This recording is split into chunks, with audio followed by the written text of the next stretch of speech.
Hello bachcho. Let's read the question.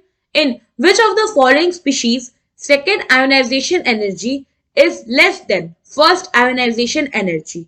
Option A beryllium, option B neon, option C Na+ and option D none of these. So question में क्या कह रहा है हमसे कि इनमें से किसका जो सेकेंड आयोनाइजेशन एनर्जी है वो फर्स्ट वाले से कम है। तो सबसे पहले तो हम ये बात करते हैं कि आयोनाइजेशन एनर्जी होता क्या है। सो आयोनाइजेशन एनर्जी बेसिकली वो एनर्जी है जो हम किसी एलिमेंट को देते हैं सो दैट वो इलेक्ट्रॉन रिलीज करे और खुद को कैटायन में कन्वर्ट करे। तो जब उसने पहला इलेक्ट्रॉन रिलीज किया उस केस में जो एनर्जी लगी वो हो गई हमारा आयोनाइजेशन एनर्जी फर्स्ट। अब ये जो हमारा कैटायन है इसको हमने फर्दर एनर्जी प्रोवाइड की ताकि ये अपना एक और इलेक्ट्रॉन रिलीज करे और अब ये +2 में आ गया। तो ये हो गया हमारा ionization energy second. Now question में हमसे क्या पूछा है कि इनमें से किसका second ionization energy first ionization energy से कम होगा। सो ऐसा जो होता है किसी भी स्पीशीज में नहीं होता। बेसिकली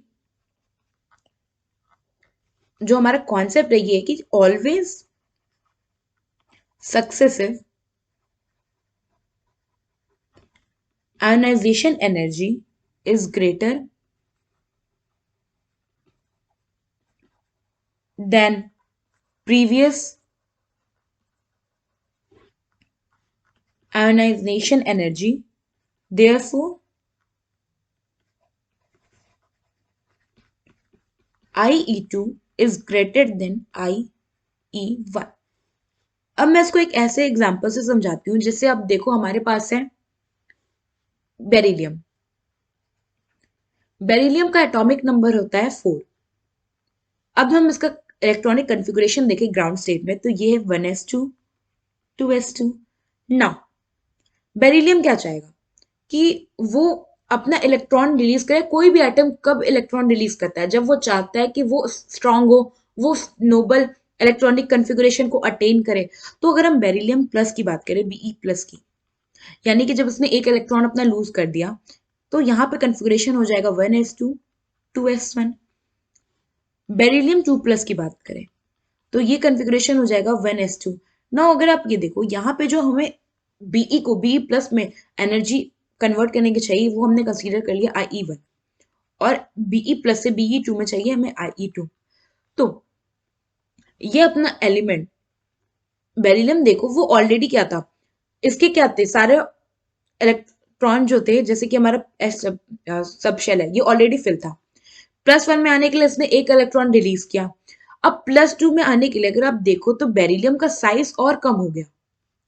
क्योंकि क्या होता है अगर हम साइज की बात करें, साइज ऑफ हम साइज ऑफ नहीं करेंगे, मैं ऐसे कर लेते हैं कि अगर हम साइज की बात करें तो जो न्यूट्रल वाला होता है, न्यूट्रल पेरेंट जो होता है ये ज्यादा बड़ा होता है as compared with cation. And cation की साइज की बात करें तो कैटायन का चार्ज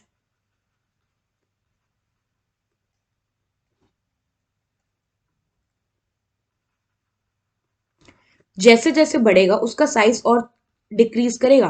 तो अगर हम बेरिलियम का एग्जांपल से समझे तो बेरिलियम का जो न्यूट्रल एटम है वो सबसे बड़ा साइज का था।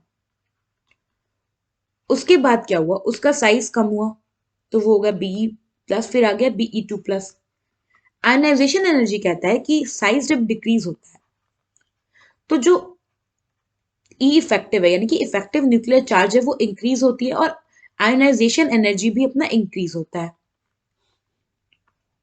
सो ये प्रूव हो गया कि जो हमारा सेकेंड आयनाइजेशन एनर्जी या जितने भी सक्सेसिव वाले होंगे वो हमेशा अपने प्रीवियस वाले से बड़े ही होंगे।